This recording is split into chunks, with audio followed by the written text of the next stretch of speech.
بيبدأ الأنمي بتاعنا بساتو مبرمج ألعاب في أحد أكبر الشركات على مستوى العالم، بياخد بعضه وبيروح على شغل في يوم. وأيوه، ساتو مقضي حياته كلها شغل في شغل بدون كلل أو ملل، ده حتى يوم أجازته ما بيغيبش وبيروح يشتغل فيه كمان. وأول لما بيوصل هناك مديره في الشغل بيطلب منه يعدل على أحد أخطاء الألعاب اللي هم شغالين فيها حاليا. وطبعا ساتو ما بيصدق وبيطبق بالأيام حرفيا وهو شغال عليها. الواد يا عيني بيهلك نفسه في الشغل وعلى قلبه زي العسل، لا ده كمان بيقاوم النوم بكل الطرق وبيغسل وشه بالمية علشان ما ينامش. أحد أصدقائه بقى بيشوفه وبيقول له مالك يا ابني، انت قلبت زومبي كده ليه؟ ما ترتاح لك شويه. ولكنه بيرفض ان هو ينام وبيفضل شغال لغايه لما يخلص كل اللي وراه. واخيرا بعد ما تم اصلاح الاخطاء قرر ينام ويرتاح بس في مكانه طبعا. ويا دوبك ساتو بيغمض عينه بيلاقي نفسه في عالم غير العالم اللي هو فيه. الله، هو انا رحت فين وايه اللي بيحصل معايا؟ بيطلع التليفون بتاعه كده بس طبعا ما فيش شبكه. ولما بقى بيشوف نفسه في الكاميرا بيتصدم، وده لانه صغر اكتر من 10 سنين بالتمام. بعدها الواد بيهدي نفسه كده وبيقول انا فهمت كل حاجه، اكيد ده بيحصل لي بسبب الارهاق والتفكير. وبيفكر نفسه يعني بيحلم. وفجاه بقى بتتفتح قدامه شاشه الحاله مكتوب فيها اسمه ومستواه حاليا ليفل 1. بيقول ده نفس الموجود في اللعبه اللي انا شغال عليها، يلا كلها شويه واصحى من الحلم ده. بس فجاه الحلم بيتقلب كابوس على دماغه لان في جيش كامل من الوحوش جايين ناحيته. ولما بيشوف عددهم على الخريطه كان هيعملها على نفسه، بالذات لما بيعرف انهم في المستوى 50. بيستخبى بعدها بسرعه جدا وبيقول يا رب ما حد ياخد باله. بس على مين يا حزين؟ الوحوش حددت مكانه وخلاص واقفه قدامه بتهجم عليه بالسهام. وساتو بياخد ضربه في وشه بتفوقه. بيقول انا مش في حلم، لا ده كل اللي بيحصل معايا ده حقيقه. وفجاه بقى قابل من السهام بينضرب عليه وشكلها خلاص دي نهايته. بيشوف اختيارات كده في شريط الحاله اللي قدامه وتلقائي بيدوس عليهم كلهم. وايوه، هجوم اقوى من اي هجوم انت ممكن تشوفه في حياتك بيظهر قدامه. عدد مهول من النيازك بيدمر المكان بالكامل لدرجه ان ساتو بينجو من الكارثه ديت بالصدفه البحته مش اكتر. ويا دوبك بيرفع عينه كده بيتفاجئ بوحش موجود قدامه، لا ده كمان بيحدف له سيف وبيقول له هات اللي عندك كله. بيهجم على ساتو بغباء وشكلها كده دي نهايته. وهنا ساتو بقى بيشغل دماغه وبيحدف تراب على الوحش يعدم بيه رؤيته. وبوم بعدها بيقسمه النصين وبيمحيه من الوجود. بيقول انا ما عدتش فاهم ايه اللي بيحصل. بيحاول يخرج من اللعبه ديت على اساس ان هو يرجع للعالم بتاعه ولكن ما بيعرفش. لا بعدها بقى شاشه الحلقه بتتفتح قدامه من تاني والصدمه ان هو وصل لمستوى 310. لا ده كمان كل مهاراته وصلت ليفل ماكس وحاجه اخر حلاوه. بيبقى بقى عايز يعرف ايه حوار النيازك اللي دمرت الدنيا كده، فبيحدد مكان بعيد شويه وبيفعل نفس المهاره اللي فعلها قبل كده. وهوبا النيازك بتنزل على دماغ ابوه من تاني وانفجار مرعب حرفيا بيدمر المكان. ساتو بيصوت وبيحاول يهرب بسرعه قبل ما يتمحى من الوجود. وفجاه بيوصل لحاجز سحري بيسحبه للداخل وبيتكتب له عمر جديد. بيقعد بقى مع نفسه وبيبقى عطشان اخر حاجه. ولما بيفتح المخزون بتاعه بيلاقي كل حاجه هو نفسه فيها، لبس وميه وعلاج وكل اللي قلبك بيتمناه. وبالفعل ساتو بيشرب وبيروق على حاله. وبعد كده بيغير هدومه وبيقرر يستكشف المكان. بيفتح الخريطه وبيتجه لاقرب مدينه قدامه وبيجري بكل سرعته عليها. وما زال يعني فاكر نفسه بيحلم. والله زي ما سمعت كده، ما علينا يعني. المهم فجاه بيلاحظ حاجه كده على الخريطه ناحيته وبيطير في الهواء علشان يعرف ايه هي. وهوبا تنين عملاق بيخبط فيه وبيجيبه الارض. ساتو بقى بيتفاجئ لانه ما حسش باي وجع نهائي. بيمسك حجر من على الارض كده وبيضربه بكل قوته لدرجه ان التنين بيتصفى احد اجنحته وبيهرب في الحال. بس الكارثه بقى ان التنين بيوصل لاحدى المدن وبيهاجم الجنود اللي فيها. الجنود بيحاولوا يتصدوا له بكل قوتهم ولكن السهام ما بتاثرش فيه. السحرة بس اللي بيقدروا يصيبوه وبيوقعوا فعلا على الارض. التنين بيقوم من تاني وبيهجم على قائد الفرسان بكل غباء. البنت بتحاول تتصدى ليه ولكنها بتتدمر تماما وبتطير في الهواء. احد السحرة بتفعل طاقتها وبتحاول تنقذها. وفجاه بقى ساتو بيظهر في المكان بيطير ناحيتها وبيلحقها في الوقت التمام. ويا عيني على الجمدان يا عم. اول بقى لما البنت بتفتح عينيها ما بتبقاش فاهمه اي حاجه ويا دوبك بتبص حواليها بتترعب من المنظر لانهم بيبقوا متعلقين في الهواء حرفيا. وهنا ساتو بقى بيقلب نينجا وبيطير بيها لفوق. بيقول لها ان كل حاجه تمام وبيحاول يطمنها. وفي الوقت ده البنت بتشكره جدا وبنعرف ان اسمها زينه وعندها 17 سنه ومش متجوزه ولا مرتبطه. لا والله هي اللي بتقول له كده. المهم بيبقوا واقفين في امان الله وبوم السهم بينضرب عليهم. ايوه، اتنين من حراس اصدقاء زينه فاكرينها بيتهاجم عليها ولكنها بتمنعهم وبتقول لهم ان ده اللي انقذها. وهنا ساتو بيقدم نفسه ليهم كتاجر رحال. بس الكلام ده ما بيدخلش على ارمن واللي بتبقى من امهر السيافين في المدينه وبتطلب منه الورق بتاعه. ساتو بيحاور من تاني وبيقول لهم ان الحصان بتاعه اخذ العربيه باللي فيها وهرب منه، سواء بضاعته او حتى اوراقه اخذهم معاه لما شاف التنين وما عادش حيلتي اي حاجه دلوقتي. ارمن بتقول له تمام وبيقرروا يساعدوه خلاص. بياخدوه معاهم بقى على المدينه. وهنا زينه بتقول له ما تقلقش من حاجه، اول لما نوصل هنطلع اوراق جديده ليك بدل اللي ضاعت. وفي الوقت ده بقى ساتو بيشوف الجنود بيستحوذوا على بقايا التنين بعد ما تم القضاء عليه. فبيعرفوا ان هو بيتصنع منه اسلحه اسلحه كتير ودروع فتاكه وحاجات كده جامده. وفعلا بعد شويه بيوصلوا على حدود المدينه، واول لما بيدخلوا جوه زينه بتودع ساتو وبتقول له انها تسلم التقرير للملك وهترجع له بعدها بشويه. اما ارمين فبتاخد ساتو عند ازار وبتطلب منه يجدد له الاوراق بتاعته. ازار بيقول لهم تمام، وبيطلب من ساتو يحط ايده على الحجر ده. ويا دوب عمنا ساتو بيحط ايده على الحجر بنلاقي كل البيانات بتاعته بتظهر قدامه، بس قبل ما مستواه يتطور طبعا. وهنا ازار بقى بيطلع نسخه من اوراقه وبيختمها كمان، بيديله بعد كده اشاره مدتها 10 ايام تسمح له بالمكوث في المدينه، وطبعا ممكن يجددها لما المده تخلص. ولكن لو مدتها انتهت من غير ما يجددها الجنود هتقبض عليه وهيدفع غرامه كبيره، ولو مش معاه فلوس هيتباع مع العبيد. ولما بيخرجوا بره بقى ارمين بتشاور لساتو على احد الفنادق اللي ممكن يقعد فيها الفتره اللي جايه، وهنا ساتو بيشكرها على المساعده. ويا دوب خطوتين بيلاقي بنت ماسكه فيه، وبالمناسبه اسمها ماري، بتقول له تعالى الفندق بتاعنا يا عم وهنعمل لك احلى خصم والله. وعموما يعني هي شغاله في نفس الفندق اللي هو كان رايح له اساسا. المهم بيروح معاها وبيتعرف على مامتها وبيدفع لهم ثمن اقامه لمده 10 ايام. بيقعد بعد كده وبيقدموا ليه الطعام، وفي الاثناء ديت بقى ساتو بيسال ماري لو في مكان قريب يقدر يشتري منه حبه اغراض ليه. وبالفعل ماري بتاخده وبتروح على سوق المدينه، وهناك ساتو بيلاقي احد المتنمرين بيضرب بنت كده، وده لانها من اشباه البشر وهم ما بيحبوهاش. وطبعا ساتو بيتدخل وبيحوش عنها هي واختها وبيلم الاغراض بتاعتهم وبيساعدهم بكل انسانيه. وفي الوقت ده ماري بتعجب بيه جدا وبتعرفه ان نسل الوحوش مكروه في المدينه وبيتعامل كعبيد مش اكتر. المهم بعد كده بيكملوا مشي سوا وبيلاقوا كل حاجه حرفيا. لا ده كمان ساتو بيفضل يفاصل ولا اجدعها والله، ده الحلاوه ديت يا عم. المهم بيشتروا كل حاجه نفسهم فيها وبيقرر يرجع الفندق من تاني، ولكنه فجاه بيلمح بنت كده وتقريبا بتتباع مع العبيد، بس يا ترى ايه حكايتها. المهم لما بيوصل للفندق بيقابل اخت ماري الصغيره، وبالمناسبه اسمها لونا. بتعرفه بقى ان الاوضه بتاعته بقت تمام لو حابب يعني يرتاح فيها. وهنا ساتو بيشكرها وبيديلها بقشيش كمان وبيقول لها ان هو محتاج ياكل الاول قبل ما ينام. وبالفعل ماري بتعمل له الاكل اللي قدامك ده، وده مش اكل عادي، لا دي وليمه حرفيا. ساتو بيبقى مبهور بالطعام وبينسفه تماما، ولما بيطلع ينام بقى ما بيقدرش ياخد نفسه حتى، وبيفكر بعدها يخرج يتمشى علشان يهضم كل الاكل اللي اكله. بيغير هدومه وبيقلب نينجا وبيتسلق المباني ومن سطح للتاني، وبيبقى مبهور جدا من جمال المدينه ديت. وتاني يوم بقى على طول بيلاقي ماري بتصحيه بتعرفه ان حد مستنيه تحت ولازم يشوفه دلوقتي. ولما ساتو بينزل بيلاقي زينه واقفه قدامه وبنعرف انها جايه تشكره وبتعرض عليه يتمشوا في المدينه، وطبعا ساتو بيوافق. واثناء بقى ما بيبقوا ماشيين زينه بتعزم ساتو على الاكل ولكن هو اللي بيحاسب، لا شهم يالا. المهم بيتفسحوا سوا وبيروحوا مكان وهوبا واد صغير كده بيخبط زينه بالغلط بيبهدل الهدوم على الاخر، وساتو بيسالها لو في اي مكان يقدر يشتري لها هدوم. بس فجاه بقى بيلاقي بنت غريبه كده بتروح تتكلم معاهم وبتعرفهم انها بتستخدم سحر التنظيف وتقدر يعني تساعدهم. بيدخلوا بقى احد الشوارع الجانبيه، وبالفعل البنت بتستخدم سحرها وبتزيل الاوساخ من الهدوم في ثواني، لا دي كمان بتجفف ليها الملابس والدنيا بتبقى اخر حلاوه. بيكملوا مشي بقى سوا في احد الحدائق وبيتعرفوا على بعض اكتر، وشكل كده صنانه غمزت يا صديقي. وفي الوقت ده زينه بتساله لو في مكان تاني هو عايز يروحه، فبيقول لها ايوه. وبالفعل زينه بتاخده وبتروح بيه على سور المدينه، وقد ايه المنظر اخر جمدان. ساتو بيقول بقى ان لولا زينه معاه ما كانش هيقدر يدخل المكان ده نهائي، وده لانه مؤسسه عسكريه ومحظوره عن عامه الشعب. بعد كده بقى بتوديه على الكنيسه، وهناك بيشوف لوحه اثريه بتحكي عن بطل معاه سيف مقدس وبيواجه ملك الشياطين. وفجاه بيسمعوا حد بينادي عليهم وبتطلع الراهبه اللي في الكنيسه عادي، وبالمناسبه اسمها اسير، وبتبقى صديقه زينه وبتسلم عليها. بتسالها اذا كان اللي معاها ده يبقى حبيبها ولا لا، وهوبا زينه بتتكسف جدا وبتتوه في الكلام. بتاخد ساتو وبتمشي من المكان بسرعه وهي وشها محمر على الاخر. بياخدوا بعدها احد العربات وبيلفوا حوالين اسوار المدينه وبيتفرجوا على الابراج الدفاعيه واللي بتستخدم في الدفاع عن المدينه في حاله لو التنانين هبت منها وهجمت عليهم يعني. وفي الاثناء ديت بقى بيلاقوا مجموعه كبيره من الناس واقفين سوا، وكاهن الكنيسه ده بيحرض الناس انهم يشتروا منه حجاره مقدسه من اللي معاه ويهجموا بيها على اشباه البشر. بس الله دولت البنات اللي ساتو دافع عنهم من فتره مرميين على الارض ومتربطين بسلاسل، وبالفعل الناس بيشتروا منه الحجاره بيهجموا على البنات بكل غباء. وزينه بتتدخل بسرعه بتمنعهم عن اللي بيعملوه وبتعرف الكاهن ان هو هيتعرض للمحاكمه وانها مش هتسكت له لا. وبعدها بتفعل جدار حمايه وبتحمي البنات بيه. اما ساتو فبيفعل مهاره الاستكشاف وبيعرف كل حاجه. ايوه الكاهن ابن الكلب بيعمل كل ده بالاتفاق مع مجموعه من العصابه علشان ينصبوا على الناس وياخدوا فلوسهم. بس على مين؟ ده ساتو جامد تنين، بيحدد مكانهم واحد واحد وبيقلب نينجا وبيخطف ابوهم كمان. بيروح بعدها على زعيم العصابه وبوم بيرزعوا ضربه بتجيب اجله، بياخدوا بيرميه وسط الناس وبيقول لهم على الحقيقه، وان الكائن ده كان متفق معاه علشان ينصب عليهم، وان دي احجار عاديه مش اكتر ولا مقدسه ولا نيله. والناس بقى لما بتسمع الكلام بتقتنع وبيتفاعلوا معاه. بس فجاه بتحصل حاجه غريبه، زعيم العصابه بيتحول تماما وبيخرج منه شيطان مرعب وبيخلص على الكاهن. الناس بتتفزع وبيهربوا بسرعه، وزينه بتقول لساتو يحرر البنات ويخلع من المكان، اما هي فهتجيب الدعم وتيجي. وبالفعل ساتو بيحرر البنات، اما الشيطان فبيتجنن على الاخر، بيفعل ختم سحري بيحيط بالمكان كله، وساتو بيلمح زينه والدعم جايين عليهم، بيحاول يمنعها بس للاسف فات الاوان. ويا دوبك ساتو بيفوق بيلاقي نفسه في مكان غريب جدا، وكان معاه بقيه البنات، بيطمنهم كده وبيتعرف عليهم. وبالمناسبه اللي على اليمين دي اسمها تاما، واللي في الوسط اسمها بوتشي، واكبرهم بقى اسمها ليزا. بيديلهم ملابس جديده واكل وشرب من معاه، وبيروق عليهم اخر حاجه. وبعد كده بيفعل مهاره الاستكشاف، وبيعرف ان هو موجود بداخل متاهه مرعبه حرفيا، وزينه والجنود موجودين اسفل المتاهه تماما. وهنا ساتو بقى بيقرر يروح عندهم، وبيطلع سيف كده وبيديه ليزا، وبيقول لها بعدها ما تهجمش على حد غير لو هو طلب منها. اما هو فبيستخدم مسدسه السحري وبيتحرك في اتجاه زينه والجنود اللي معاها. واثناء بقى ما بيبقوا ماشيين بينصدموا حرفيا، ايوه وحش بيلتهم احد الجنود، والمنظر مرعب جدا. ليزا بتقول له انها مش خايفه من حاجه وتقدر تقتل معاه كمان. ساتو بيقول لها ثواني كده، وبوم بيضرب الوحش بالمسدس يخلص على ابوه في الحال. البنات طبعا بينبهروا من قوته، وبعد كده بقى بيصنع من الوحوش رمح فتاك بيعزز قدراته كمان، وبيبص كده على البنات وما يبقاش فاهم بيعملوا ايه. ليزا بقى بتطلع نواه من الوحش اللي مات، وبتعرف ساتو انها غاليه جدا وممكن كمان يبيعها لما يخرج من هنا، فبيقول لها تمام وبيدي لها الرمح ده. وهوبا بيحرر تاما وبوتشي تماما، وبعد كده بيكملوا مشي في المتاهه. وبعد شويه كده ساتو بيبص ناحيه البنات، وبيلاحظ ان مستواهم ضعيف جدا بالنسبه للوحوش يعني اللي هتقابلهم جوه. بيطلب من تاما انها تجمع احجار صغيره، وهوبا حشره عملاقه بتظهر قدامهم، وفي لمح البصر ساتو بيخلص عليها، ولكن حشره تانية بتهجم عليهم، وبرضه ساتو بيقضي عليها هي كمان. بيقول لتاما وليزا يجمعوا النواه بتاعتهم، اما بوتشي بقى فبتكمل مشي معاه، ويا دوبك خطوتين بيلاقوا حشره كمان. وفجاه بوتشي بتتجنن وبتهب منها على الاخر، بتهجم عليها بكل غباء وبتحدفها بالحجاره. بتعملي ايه بس؟ الحشره كانت تتخلص عليها لولا تدخل ساتو في اخر لحظه. اما بوتشي بقى فبتصوت وبتهرب من المكان باللي فيه. ساتو بيروح عندها كده وبيمسكها من قفاها وبيقول لها تعالي هنا، رايحه فين؟ وبيحاول يعني يطمنها. وفي الوقت ده بقى بقيه الفريق بيوصلوا عندهم وبيكملوا مشي في المتاهه، واللي بيلمحوه طبعا بيمرجحوه. بيقابلوا وحوش بقى من نوع الصلايم، والساتو بيهجم عليها ولكنها ما بتتاثرش لا.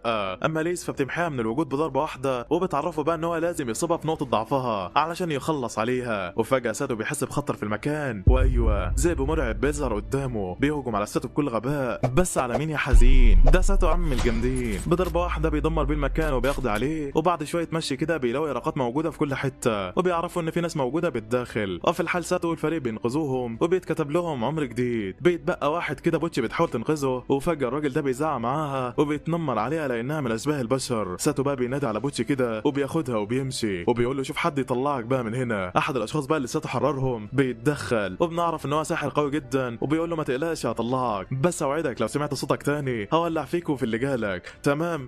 واخيرا بقى بيوصلوا عند الجنود وبيلاقوهم في معركه مرعبه مع الوحوش. ساتو والفريق بيتدخلوا في القتال بكل شجاعه، وبيقضوا على الوحوش واحد ورا الثاني. وفجاه ساتو بيلمح زينه قدامه وبتبقى على وشك الموت حرفيا، وفي لمح البصر ساتو بينقذها وبيروح يطمن عليها. زينه بقى اول لما بتشوفه بتجري ناحيته وبتحضنه. دايره وان ده يا عم، كفايه بقى احضان وقابل المصيبه اللي جايه لك. ساتو بيفعل مهاره الاستكشاف وبيقدر يوصلهم لباب محكم جدا، وهنا احد الجنود بيلاقي صندوق موجود قدامه وبيفتكروا كنز وبيفتحه في الحال. وهوبا الشيطان ده طلع منه، والجنود بتترعب والذعر بيملى المكان. الشيطان بيهاجمهم وبيشتتهم، وبيفعل بعدها مهاره كده بتمكنه من السيطره عليهم تماما، وبيخليهم يعني يهجموا على بعض بغباء. بس ساتو ما زال بوعيه وبيضرب البنات يفقدهم وعيهم تماما علشان يعني ما يتاذوش. وفجاه احد السحرة بيهجم على الشيطان بسحر النار وبيولع فيه، بس للاسف الشيطان ما بيتاثرش نهائي ولا بيحصل له حاجه. وفي الاثناء ديت بقى ذئب متوحش بيهجم على ساتو وبيدمر بيه الجدران. شكلها خلاص دي نهايته، بس ده لو اي حد تاني غير ساتو كان هيموت. الواد بيتشقلب كده في الهواء ولا اجدعها نينجا، وطبعا ما بيحصلوش اي حاجه، لا ده كمان بيستدعي السيف بتاعه وبوم بيقسم الوحش لنصين وبيخلص عليه. بيقول بعدها تمام شكلي كده استخدم قوتي. والله هو كل ده كان خايف يستخدم قوته علشان ما حدش ياخد باله. بيستغل الفرصه بقى وبيتنكر تماما وبيطلع للشيطان من تاني، وبوم بيضربه بالحجر بيلغي تاثير السحر بتاعه. الكل بيفوق من تاني. الشيطان بقى بيقول له انت مين وازاي قوي كده؟ بيهجم عليه بغباء. بس على مين يا حزين؟ ده ساتو عم الجامدين. بيتفادى ضرباته وبيديله واحده على دماغه بتجيب اجله. بس فجاه ختم سحري بيظهر في المكان وبيخرج منه شيطان تاني ومستواه فوق الخيال. بياخد الشيطان الصغير ده بالهنا والشفا وبياكله وبيخليه يتحد معاه الكل بيتسمر مكانه وشكلها خلاص دي نهايتهم. بيهجم عليهم بكل غباء وبيدمر المكان على دماغهم. بس الكلام ده طبعا ما بيفرقش مع ساتو. بيقف كده قدامه بكل شجاعه وبيقول له ده انت يوم ابوك اسود النهارده. الشيطان بيعزز قوته وبيهجم على ساتو وبيحاول بشتى الطرق معاه ولكن بلا جدوى. ساتو ما بيتحركش من مكانه وزينة واتنين من الصحراء بيهاجموا الشيطان. بس الكلام ده ما بياكلش معاه برضه والشيطان بيحضر هجوم مرعب عليهم. بس تخيل بقى ان ساتو يسكت له. لا والله الواد بيتدخل وبيضربه بالمسدس علشان يشتته. بيستدعي بعدها الرمح المقدس وبيضاعف قدراته. وايوه باقل من اقل ضربه بينسف الشيطان من المكان. الشيطان طبعا بينصدم وبيقول ازاي ده حصل؟ ازاي انت عندك كل القوه ديت؟ ساتو بيقول له انت لسه شفت حاجه؟ اتقل ده انا هكيفك. بيضربه من تاني وبيهجم عليه بكل سرعته. بيستدعي سيفه الخاص وبيقول له مع السلامه. ساتو بقى بيطير في الهواء وبوم بيقسم ابوه نصين. بيمحيه من الوجود تماما. ده العظمه ديت يا عم. واخيرا بيخلصوا منه وكل حاجه بتبقى تمام. ولما بيخرجوا بره المتاهه بنلاقي الواد اللي اتنمر على بوتشي بيروح ناحيتهم بيشكرهم وبيتاسف ليهم على كل حاجه وبعدها بيسيبهم وبيمشي. اما زينه فبتجري على ساتو وبتحضنه من تاني. قال له هي ايه الحكايه معاكي؟ كل شويه البنت بتتلكك علشان تحضنه. وطبعا ساتو ما بيصدق. ما علينا يعني. المهم بنلاقي الجندي ده بيعمل عقد كده بيثبت بيه ملكيه ساتو لكل من تاما وبوتشي وليزا. وطبعا البنات بيفرحوا جدا لانهم هيكونوا على طول معاه. وفجاه بيطلع بنتين كمان. الاولى اسمها لينو والثانيه اسمها سيرا. بيتحايلوا كده على ساتو ياخدهم هم كمان. وفي الوقت ده ساتو بيترعب. قال له البنت ديت قالت اسمه باللغه اليابانيه. طب ازاي؟ بيجي في باله فكره كده وبيقرب ناحيه لينو وبيهمس في ودنها وبيروح لسيرا وبيهمس ليها هي كمان. وهوبا سيرا بتتفزع وبتصوت جامد. وده لانه كلمهم باللغه اليابانيه وقال لكل واحده فيهم ان في عنكبوت على شعرك. وساتو بيتاكد بقى ان في حاجه غلط بتحصل. ولكن في نهايه المطاف بياخدهم معاه وبيتعرفوا على بعض وكل واحده بتقدم نفسها للفريق. وليزا بتقول لهم قد ايه الحظ معاهم لانهم هيخدموا حد زي ساتو. اما ساتو بقى فبيعترض على كلامهم وبيقولوا انهم زي فريق واحد ومفيش فرق ما بينهم. وبنلاحظ بقى قد ايه سيرا فرحانه ببوتشي وتاما. المهم بياخدهم وبيتجه ناحيه الفندق. وفي الاثناء ديت بقى بيلاحظ ان لين جعانه ولكنها يعني مكسوفه تتكلم. وبالتالي بياخد البنات وبيدخل احد المطاعم وبيطلب كل الاصناف اللي عنده. البنات مصدومين من حلاوه الاكل اللي قدامهم وبياكلوا والدنيا بتبقى تمام. ساتو بقى بيعجبه الاكل هو كمان. وفجاه بقى بيقوم من مكانه بيقول لهم خليكم هنا واطلبوا يعني كل حاجه نفسكم فيها وانا اعمل حاجه كده وارجع تاني. وبالفعل بياخد بعضه وبيروح يشتري ملابس جديده للفريق كله. لا ده كمان بيشتري طعام وبيقدموا لاشباه البشر المتشردين في الشوارع. لما بيرجع بقى للبنات بيديلهم الملابس الجديده والدنيا بتبقى اخر حلاوه. واخيرا بيرجع الفندق من تاني وماري بترحب بيه. بتقول له كنت فين يا عم كل ده؟ المهم بيطلب منها غرفه كمان علشان بقيه الفريق اللي معاه. بس للاسف الفندق بيبقى مشغول ومفيش ولا غرفه فاضيه. وهنا بقى بنلاقي كل من في المكان بيبصوا ناحيه بوتشي كده وتاما بكل احتقار. وده لانهم من اشباه البشر. في الوقت ده بقى سيرا بتتعصب عليهم وعينها بتتحول فجاه. بتقول لهم ان البنتين اللي قدامكم دولت انقذوا ناس كتيره كانوا على حافه الموت في المتاهه. وبنعرف ان الخبر كان انتشر في المدينه. وهنا الناس بقى بتتراجع عن نظراتهم تماما وبيقولوا لها خلاص تمام. اما بقى والده ماري فبتقول لهم ان الاسطبل التابع للفندق فاضي ويقدروا يعني يستخدموه لو حابين. وبالفعل ليزا بتقرر تاخد بوتشي وتاما ويبيتوا هناك. وبتقول لساتو يبيت مع لين وسيرا في الفندق وما تقلقش علينا لا احنا هنبقى تمام. وبالفعل ساتو بياخد بعضه وبيطلع الغرفه علشان يرتاح له شويه. بس فجاه بيصحى وبيلاقي سيرا قاعده قدامه وبتقول له انا متاكده انك مش من العالم ده وده لانك قلت لي في عنكبوت على شعري باللغه اليابانيه وانها كمان اتولدت من جديد في العالم ده ولكن بذكرياتها القديمه كلها. وبنعرف ان اللي بيتنقل للعالم ده يا اما بيتولد من جديد في هيئه طفل او بيتم استدعائه كبطل ولكن بنفس ملامحه. وطبعا الكلام ده عكس اللي حصل مع ساتو وبيبقى مصدوم طبعا من اللي بيسمعه. وبنعرف ان سيرا اتولدت كاميره في الاساس والدنيا معاها كانت اخر حلاوه لحد لما بيحصل هجوم من احدى المدن المجاوره عليهم وبوم تم قتل باباها وكل من له علاقه بالقصر الملكي. اما هي فقدرت تهرب مع لين قبل ما يتم نسف المكان وتحويله الى جحيم بمعنى الكلمه. واثناء هروبهم بعض التجار اخذوهم وباعوهم في الاسواق كعبيد. ساتو لما بيسمعها بيقول لها تمام وبعدها بيكملوا نوم والصباح رباح. وهنا ساتو بقى بيصحى على مصيبه. ايوه زينه كانت بتسال عليه وطلعت للغرفه بتاعته وشافت كل من لين وسيرا بيتين معاه. يا حلاوه. البنت فهمته غلط وبتصوت وبتجري من المكان في الحال. اما ساتو بيغير هدومه وبيلحقها من الشباك وبيقدر ان هو يصالحها ويثبتها بكلمتين كده. الدنيا بتبقى تمام التمام. وبعد كده الفريق كله بيتجمع ما عدا لين لانها بتبقى تعبانه وما زالت في الغرفه. وهنا ساتو بيطلع فلوس وبيديها لسيرا وبيقول لها خدي البنات وتفسحوا واشتروا كل حاجه نفسكم فيها. اما هو فبياخد زينه وبيتمشى معاها شويه وبيقرر يدور على فندق اكبر علشان يتجمعوا سوا. وبالفعل بيروح كده على مكان بيقدم شتى الخدمات وبيقابل موظفه الاستقبال واسمها نادين. بيسالها لو في مكان يقدر ياجره بشكل شخصي ويرجح يكون بيت مثلا او حتى مزرعه صغيره لان عددهم كبير. وهنا نادين بقى بتقعد معاه وبتعرف هو مستعد بجد يدفع كام علشان تقدر تقترح ليه حاجه على قد امكانياته. ولما بتعرف ان هو متروش ومعاه فلوس بتاخده كده وبتوديه على بيت اخر جمدان. بس في مشكله واحده، ايوه صاحب البيت ده اتقتل على ايد مجموعه عصابه من فتره كده. فبيقول لها اللي بعده بتوديه على بيت مشبوه ومكان ما يعلم به غير ربنا، وبيرفض طبعا. واخيرا بتوديه على بيت هادي كده ورايق وما فيهوش اي مشاكل. لا، ولما ساتو بيستخدم مهاره الاستكشاف بيعرف ان تحته مخبأ سري لنفس العصابه اللي قتلت صاحب البيت اللي شافه في الاول. يا حلاوه، بيقول لها كفايه ده كده عظمه قوي. بيدي لها مهله تدور براحتها وهيعدي عليها بعدين. وبعدها بيقرر ياخد زينه ويتفسحوا سوا في المدينه، واخيرا هيتمشوا لوحدهم. بس المنحوس منحوس برضه كصديقي. بيقابل تاما وبوتشي بالصدفه، وطبعا معاهم سيرا اللي بتبقى غيرت لون شعرها تماما. المهم بيكملوا مشي وبيشتروا حبه حاجات من السوق، وبعد كده بيحضروا عرض مسرحي في ساحه المدينه. وعايز اقول لك ان البطل في العرض ده اسمه زين، ساحر عادي بيحب اميره المملكه بتاعتهم واسمها ليتا، ولكن باباها بيبقى رافض وبيخلص عليه. ليتا بقى لما بتعرف اللي حصل بتقتل باباها هو التاني وبتنتحر في الاخر. ويخرب بيت دي مسرحيه والله. هنا ساتو بقى بياخد البنات وبيمشي، وسيرا بتلاحظ ان زينه عماله تبكي. قال ايه متاثره باللي حصل في المسرحيه. وطبعا سيرا بتفضل تتريق عليها، وهوبا ساتو بقى بيرزعها على دماغها كده وبيقول لها اسكتي شويه ويلا بقى خدوا بعضكم وطرقونا. اما هو فبيكمل ماشي مع زينه لوحدهم، وقبل ما يفتح بقه بكلمه بيتفاجئوا بثلاث افراد من جيش المملكه متبهدلين على الاخر. بيكونوا اصدقاء زينه، وبنعرف ان مجموعه من النمل العملاق هاجم عليهم. زينه بتستخدم سحرها وبتعالجهم، وفجاه ساتو بيسمع حد بيصرخ بصوت عالي. يا دوب بيتلفت ناحيه الصوت بيلاقي تاما انقذت بنت كده من نمله عملاقه وبتقضي عليها. ولما ساتو بيستخدم مهاره الاستكشاف بيتصدم من اللي شايفه سرب كامل من النمل العملاق على وشك ان هو يهجم عليهم، وبيعرفهم بالمصيبه ديت. بيستعدوا بسرعه للقتال، وبالرغم من وجود حاجز سحري حوالين المدينه الا ان جزء من النمل ده بيقدر يخترقه، والجزء الثاني بيدخل بالبوابه الرئيسيه. الجنود بتحاول تتصدى لهم بكل قوتهم، وليزا هي كمان بضربه بتقضي على مجموعه منهم. اما ساتو فبيصطاد فيهم واحده ورا الثانيه. ده حتى تاما وبوتشي بينضموا للمعركه، حاجه اخر جمدان يعني. واخيرا ساتو بيعرف ان عددهم بدا ينتهي، وبيلاحظ ان باب الفندق بتاع نادين اتدمر تماما. بيدخل جوه بسرعه وبيقضي على النمله اللي بالداخل. بيطمن بعدها على نادين، وهوبا بنلاقي احبال سحريه بتطلع لها من الاسفل، وبنعرف ان ده المدير بتاعها واسمه مور. وبالمناسبه هو من الالف يا صديقي. وساتو بقى بيبقى مبهور لانه اول مره يقابل حد من النسل ده. ما علينا يعني. بيخرج بره وبنعرف ان كل حاجه بقت تمام، والجنود بيحرقوا مخلفات النمل اللي مات وبينظفوا المكان. وهنا زينه بتودعهم لانها هتنضم للجيش في الحال، خوفا من هجوم تاني يحصل عليهم الفتره اللي جايه، واكيد يعني هيتقابلوا تاني. وفجاه بنلاقي احد الجنود قابض على ليزا وعايز ياخد منها النواه اللي جمعتها من الوحوش، وبيقول لساتو ان الحاجات ديت لازم تتسلم للدوله. بس الكلام ده ما بيدخلش على ساتو لا، وبيعرف ان هو بينصب عليه مش اكتر. ولما الجندي بيحس ان هو يتقفش بيهرب في الحال. وبعد كده بقى بيرجعوا للفندق، والام بتعمل لهم وليمه كبيره جدا على حسابها، وبتقول بعدها قد ايه تاما وبوتشي كانوا اقوياء جدا في ساحه المعركه بالرغم من سنهم الصغير. وهنا ساتو بقى بيلاحظ ان لين ما زالت تعبانه، فبيخرج يدور على اي علاج ليها. واثناء ما بيبقى ماشي بيحس بحاجه غريبه جدا في احد الشوارع الجانبيه، ولما بيروح هناك بينصدم من المنظر ده. ايوه وحوش من الظلال بعدد كبير جدا بيهجموا عليه. ساتو بيخلص على 2 منهم وبيتفادى هجوم الباقي بكل براعه. بيطير في الهواء وبيشتتهم، وبوم بيخلص عليهم واحد ورا الثاني. بيلاقي 2 بقى من الضحايا موجودين في اخر الممر، وبيجري يطمن عليهم. بس فجاه الشخص ده بيقول له سيبك مني، انا كده كده ميت، بس حاول تنقذ الاميره. بس هو يقصد ايه بالظبط؟ وبنتفاجئ بقى لما بيلاقي ساتو بيروح على الفندق بتاع نادين، بيخبط عليهم بس محدش بيرد عليه نهائي. بيقرر يدخل بطريقته، وفي الاثناء ديت بقى نادين ومور بيصحوا وبيتفاجئوا لما بيلاقوا ساتو قدامهم، وبيقول لهم ان هو جايب معاه حد يعرف المدير. ولما مور بيروح ناحيته ما بيبقاش عارفه لا. وهنا ساتو بقى بيقول له مش قصدي على ده، وبيروح بعدها يكشف القماش عن الشخص الثاني، وهوبا دي طلعت بنت من الالف زي مور بالتمام. وفي الوقت ده بقى البنت بتفوق، وبالمناسبه اسمها ماشا. مور بقى بيجري ناحيتها وشكله كده يعرفها، ولكنها بتنام من تاني. اما بقى الوحش اللي معاها فبيبقى على وشك الموت حرفيا. نادين بتجري تشوف دكتور بسرعه، وساتو بيحصلها. وتاني يوم نادين بتعرفه ان ماشا تمام، وكل اللي عندها ده بسبب شويه ارهاق مش اكتر، وبمجرد ما ترتاح هتتحسن من تاني. وبتعرفه ان مور ده علاج هيساعدها على الشفاء. ولما ساتو بيستخدم مهاراته بيتاكد من كلامها، وفجاه بقى بيقول لها ان ماشا صحيت، ونادين بتطلع عندها في الحال. وبعدها بنلاقيها فاقت. البنت بقى في ثواني بتحس بحد ورا الباب، وايوه ساتو واقف مستني بره. بتسمح له بالدخول وبيعرفها بنفسه. وهنا نادين بتسيبهم وبتروح علشان تجيب لماشا اكل لانها اكيد جعانه. اما ساتو فبيقعد معاها وبيحاول يطمنها. ولما ماشا بتاكل ساتو بيحس انها بقت تمام، وبيقرر بعدها يمشي. بيرجع الفندق عند سيرا ولين، وبيطمن اذا كانت لين تمام ولا ايه الكلام. فبتعرفوا انها اتحسنت خلاص. ولما بقى بينزل الحديقه بيلاقي بقيه البنات قاعدين سوا، وبيعرف انهم بيلعبوا احد الالعاب اللي بتعلم القراءه، مرسوم من قدام الصور صوره من ورا الاسم بتاعها. بيختبر بوتشي برسمه ماعز كده وبيسالها ايه ده، فبتقول له لحمه يا حلاوه. بيختبر تاما بصوره ارنب، فبتقول له برضه لحمه. وطبعا سيرا هي اللي علمتهم الكلام ده، ما علينا يعني. المهم بيفطروا سوا كده وبيحكوا لهم على اللي حصل امبارح، وان هو قابل اميره من الالف.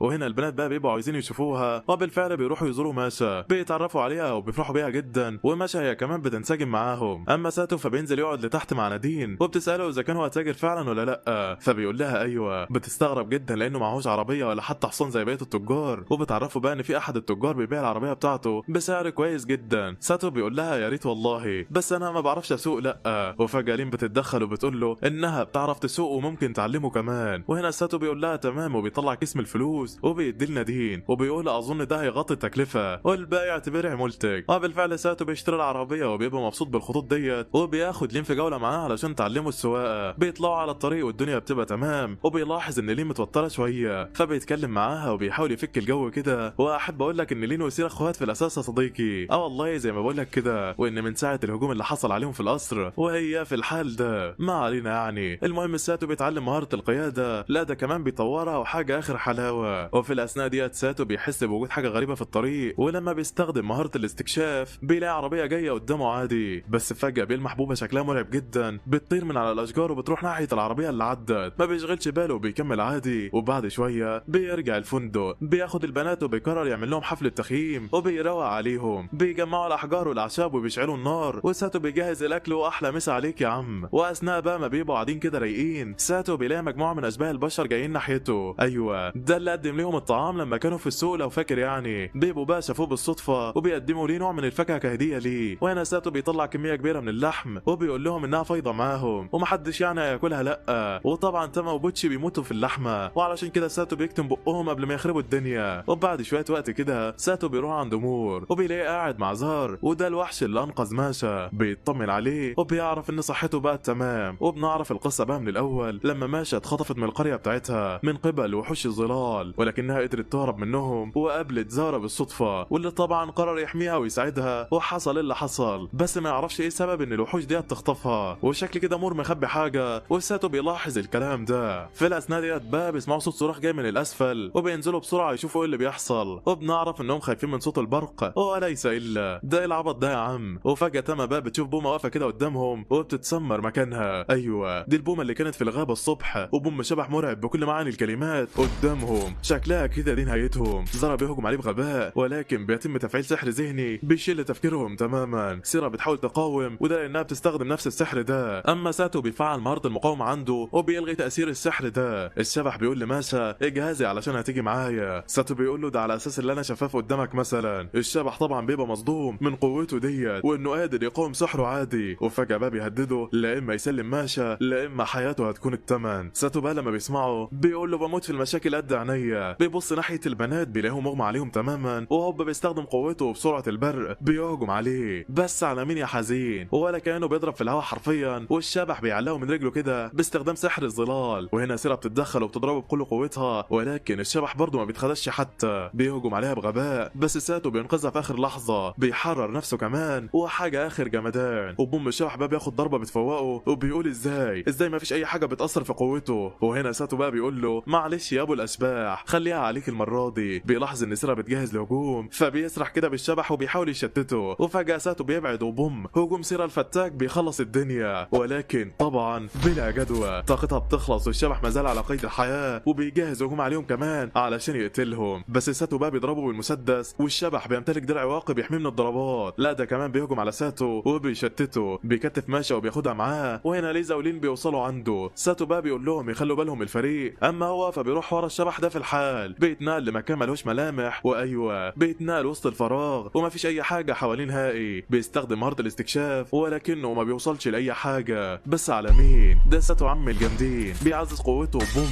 بيدمر الفراغ ده بالكامل. بيلاقي بعدها نفسه في مكان اشبه بمكتبه وقصر قديم. الشبح بقى بيروح ناحيته كده وبيقول له استحاله حد عادي يقدر يعمل ده، انت مين بالظبط؟ وبنعرف ان في اسطوره بتقول عن وصول احد الابطال لعالم الظلال. وهنا ساتو بيلاقي ماشا قدامه فاقده وعيها تماما، بيجري ناحيتها بكل سرعته. وهوبا تم انتقال ساتو في مكان غير المكان. شجره ضخمه جدا وضباب في كل حته وجسر موجود كده قدامه. بيستخدم مهارته وبيقول اكيد ماشا موجوده بالداخل. بيعدي الجسر اللي قدامه وبيقضي على على مجموعه من النحل في السكه. بيوصل لباب عملاق وبيلاقي لوحه بتحذره من الدخول. ما بيفرقش معاه الكلام وكل همه ينقذ ماشا مش اكتر. واول بقى لما بيفتح الباب بيلاقي احد الغلام في وشه. بوم بيخلص عليه. واللي بعده يا هناه يا سعده. بنعرف بقى ان هو في متاهه مكونه من 200 طابق، وكل لما يطلع طابق الصعوبه بتتضاعف. بس فجاه بيحس بوجود حد مستخبي ورا العشب ده، وبالفعل بنلاقي بنت صغيره من الالف بتظهر في المكان. بيفتكرها وحش وبيبقى عايز يحاربها، ولكنه بيعرف انها احد الجنيات، وبكونه عارف مكانها فهي كده اتحررت خلاص، وبالتالي تعرض عليه تحقق له امنيه كمكافاه ليه كمان. وبالفعل بيطلب منها تنقله لاخر دور في المتاهه، بس قدرتها ما تسمحش بده، ولكنها تنقله للطابق رقم 100. وهوب طاقه سحريه بتحيط بيه وبيتنقل في ثواني. وفي الطابق ده بيلاقي 3 بنات شبه بعض بالتمام، وحارس ما يعلم بالله ربنا موجود معاهم. البنات بتجهز نفسها للقتال وبيحطوا السيف في وشه. ساتو بيقول لهم بقى انتوا ايه اللي جابكم هنا؟ بيطنشوا الكلام، وواحده منهم بتقول له لو قدرت تتغلب على الحارس ده هنسمح لك تكمل الطريق. وفعلا بيأمروا الحارس بالهجوم عليه. ساتو بيقول لهم بسيطه، بيطلع المسدس وبضربه واحده بيجيب ابوه الارض. البنات طبعا بينصدموا من اللي حصل، وواحده منهم بتقول لهم سيبوا لي الموضوع ده، بلغوا الزعيم بسرعه يلا. وبالفعل بيشكلوا فريق وبيتلفوا حواليه وبيهجموا عليه بكل غباء. 2 منهم بيهربوا والثالثه بتكمل المعركه، وساتو ما بيضيعش وقت، وبضربه واحده بينهي القتال، بيخليها تفقد وعيها كمان، وبينيمها على الارض وبيطمن انها تمام. بعدها بيسيبها ويمشي. بس قال له المكان ده طبق الاصل من الطابق الاول، ولكن الجنيه اللي هنا شكلها في عداد الموتى. بيطلع ميه من معاه وبيرش ناحيتها، بس الصدمه انها بتفوق وبتاخد الميه منه، بتشرب عادي وبتستعيد صحتها بالكامل. وطبعا بتقول له يتمنى اي حاجه وهتنفذها له. بيطلب منها يتنقل للدور الاخير، وبتقول له تمام بس لازم تحارب الحارس قبل ما تدخل عند الزعيم، وبتنقله في الحال. وكل بقى لما بيقابل مجموعه من الوحوش بيمحيهم من الوجود وبيكمل. بيوصل اخيرا للشبح وبيلاقي ماشا قاعده جنبه. الشبح بقى بيقول له عاش عليك والله، ما كنتش اتوقع انك توصل بالسرعه ديت، وعموما انت اثبتت لي انك قد القتال ضدي، وعلشان كده في المعركه اللي جايه هدي لك السيف المقدس هديه، وهبقى عدوك الاخير، وساعتها لو فزت هتاخد ماشا وتمشي. وفجاه بقى بيظهر حراس في المكان، بالاضافه لمجموعه البنات اللي كان بيواجههم من شويه. لا ده كمان بيفعل ختم سحري بيضاعف قدراتهم السحريه، وبيقول له يلا يا بطل وريني شطارتك. وشكلها كده دي النهايه يا صديقي. وهوب وابل من السهام بينضرب عليه، وساتو بيفادى من ناحيه، الحراس بيهجموا من ناحيه تانية، بس على مين؟ ده ساتو عم الجامدين. بوم ضربه شمال والتانيه يمين، وبيدمر الحراس الموجودين. البنات بيهجموا بكل غباء ولكنه بيصدهم كلهم، وما عادش حد قادر عليه. الواد بقى بيطير في الهواء وبيتحول وبيقضي عليهم واحده ورا التانيه. ده العظمه ديت يا عم انت. بيتكلم معاهم وبيسالهم هم ليه بيقتلوا بجانب الشبح ده. بيعرفوا بقى ان هو السيد بتاعهم، وهم عندهم استعداد يضحوا بارواحهم كمان. بيهجموا عليه بغباء ولكنه بيتفادى كل ضرباتهم وبيقول ما بدهاش، بيكسرهم وبيحط عليهم حرفيا. واخر واحده بقى بتعرف بقوته وبتهجم عليه بكل غباء. ساتو بيصد ضربتها بكل سهوله، وبضربه واحده بيجيبها الارض، بيغمى عليها تماما. بس قال له ده الشبح واقف بعيد بيسقف له، لا ده كمان بيديله سيف المقدس زي ما قال له بالتمام. ساتو بيقول له انا مش عايز حاجه منك غير ان اخد ماشا وامشي من هنا بسلام. وفي الوقت ده بقى بنعرف سر خطير جدا، وايوه الشبح ده كان ساحر عظيم وقوته تفوق الخيال، بس فجاه اتغدر بيه وتم قتله هو وعيلته من قبل مجموعه من الاشخاص. واثناء بقى ما كان بيلفظ انفاسه الاخيره شاف مراته بتتذبح قدامه وبتترمى على الارض بكل وحشيه، ويا ريته مات والسلام. بس لا، ده بيلاقي نفسه اتصاب بلعنه الخلود ورجع للحياه بالشكل ده، وكل امله دلوقتي ان هو يفارق الحياه مش اكتر، ويروح لمراته وعيلته بكل هدوء. وعلشان ده يحصل كان لازم ان هو يلاقي بطل حقيقي يقدر ان هو يقتله، والسيف المقدس يعترف بيه كمان، وده علشان يقدر يخلص عليه، والا اللعنه هتسيطر عليه بالكامل وهتحوله لشيطان هيعيش للابد. وبالفعل ساتو بيطلع السيف المقدس وطاقه مهوله بتحيط بيه، وفعلا بضربه واحده بيخلص على الشبح بشكل نهائي. وفي الوقت ده الشبح بيشكر ساتو جدا لانه اخيرا هيرتاح. بيقع منه خاتم وساتو بياخده معاه، بس فجاه نظام المكان بيفعل خاصيه التدمير الذاتي، وده لان المكان بيستمد طاقته من الظلال. ساتو بعدها بيروح ناحيه ماشا بيطلع دواء سحري كده وبيشربوا ليها، وبالرغم انها فائت ما بتبقاش فاهمه اي حاجه. بيسالها بعدها اذا كانت تقدر توقف اللي بيحصل ده ولا لا، فبتقول له احاول. بتقف قدام الجهاز ده شويه، وفجاه ساتو بيكتشف انها كانت بتهلوس ومش واعيه للي بيحصل من الاساس. بيبقى بقى عارف ان ماشا بتمتلك سحر الانتقال زي الجنيات وتقدر تنقلهم خارج المكان. بيفتكر بقى البنات اللي تحت، بس ما فيش قدامه غير دقيقه واحده. بياخدها وبيجري بسرعه، بينزل عند البنات وبيجمعهم حواليها علشان يتنقلوا سوا. وهوبا بيفتكر البنت اللي سابها في الطابق رقم 100، وبيسيب ماشا وبيقول لها يلا اخرج انت.